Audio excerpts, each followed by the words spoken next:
Across the modern Western world, dangerous Marxist ideologies have infected millions of people. In each country, these Marxist movements look slightly different, but the underlying narrative is always the same. Capitalism is an evil and destructive force on humanity. Colonialism is the original sin of Western countries, and the only way forward to address the wrongs of the past is through a revolutionary takeover of Western institutions. In Canada, this has taken on a unique form, the Land Back movement. But this is more than just a slogan. It represents the belief that Canada is an illegitimate country, founded on stolen land. The proposed solution to this historical grievance is to return the land entirely to its original Indigenous inhabitants, with little regard for the millions of people who now call Canada home. While marketed as a push for justice and reconciliation, its true purpose is far more extreme: to delegitimize Canada as a nation and radically transform our legal, political, and economic systems. This is the threat Land Back poses not just to Canada, but to the whole of the Western world.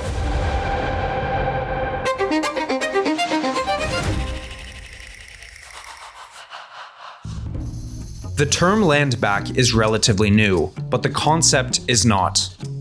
Indigenous land claims have long been part of Canadian history, with ongoing negotiations and court rulings addressing historical grievances. But the modern Land Back movement shifts the conversation from negotiated settlements to a sweeping demand for Indigenous sovereignty.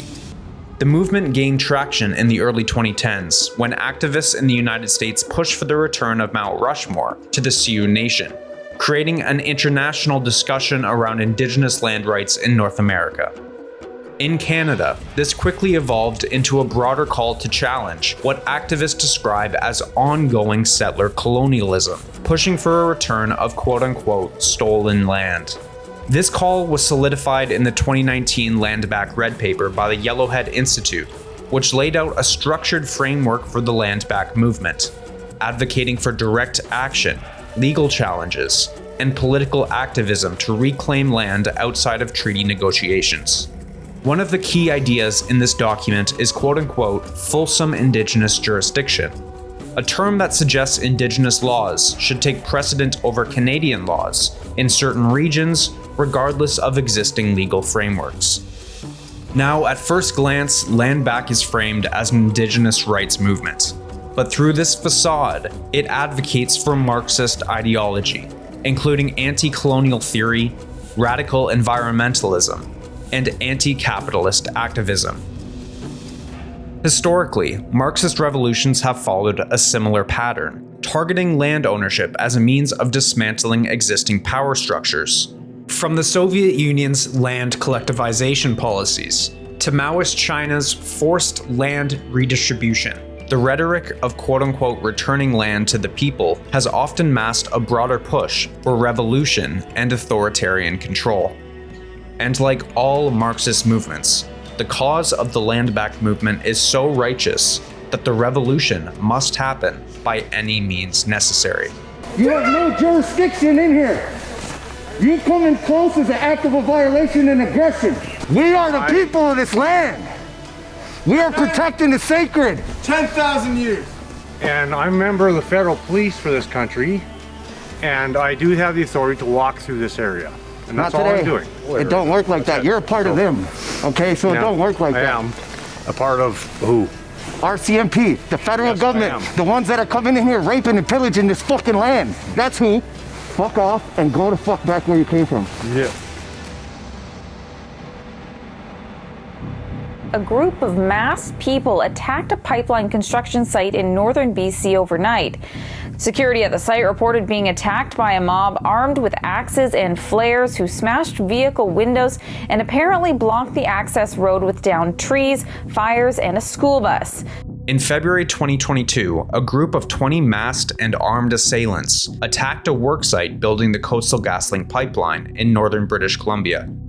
The attackers destroyed millions of dollars worth of equipment and threatened the lives of the on-site workers, forcing CGL employees to flee into the woods. This attack was heavily coordinated, with roadblocks and tire spikes preventing police from accessing the site. The attackers fled on snowmobiles, evading capture, and to this day, there have been no arrests made or charges filed against this group of eco-terrorists. Now, although the RCMP officially doesn't know who is behind the attack, from my perspective, it's an open secret. This is an immediate evacuation order for all Coastal GasLink employees and subcontractors.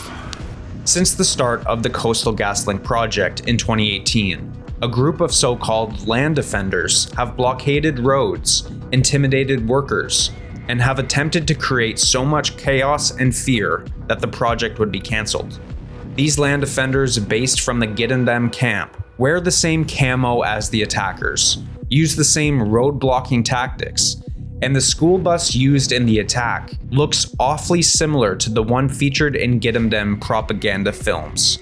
Whether or not this group was behind the attack is up for the RCMP to figure out, but there's one thing this attack makes perfectly clear. Those who believe Canada is illegitimate and built on the ongoing genocide of Indigenous people think they have the required moral superiority to launch a violent revolution in the name of reconciliation. At a recent in-service for Manitoba teachers on the subject of Indigenous education, attendees were told by guest speaker Christopher Emden that, quote-unquote, resistance to colonialism is not terrorism. Emden's message conveyed an essential subtext. Indigenous people have a right to resist colonial occupation by any means necessary in order to get their land back. The comments were made about lands, quote-unquote, occupied by settler colonialists, with reference to the October 7th attack by Hamas. This is a common thread that connects those who support land back with those who support terrorism. Many land back advocates align themselves with Palestinian activists, framing the movement as part of a global struggle against colonialism.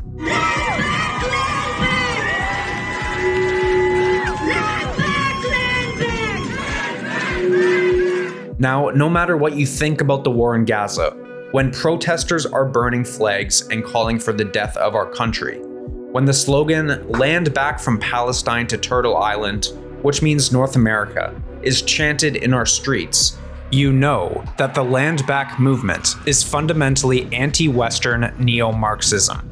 So where do we go from here? Land back does raise important questions about Indigenous rights and governance, but it also presents an existential threat to Canadian stability. If left unchecked, it has the potential to undermine this country's sovereignty, dividing its citizens along racial lines, and create an identity that's not only anti-Canada, but anti the Western world. We must find a new path forward, one that does address historical grievances without sacrificing our already fragile national identity. The future of land back and Canada itself will depend on the choices our government makes today.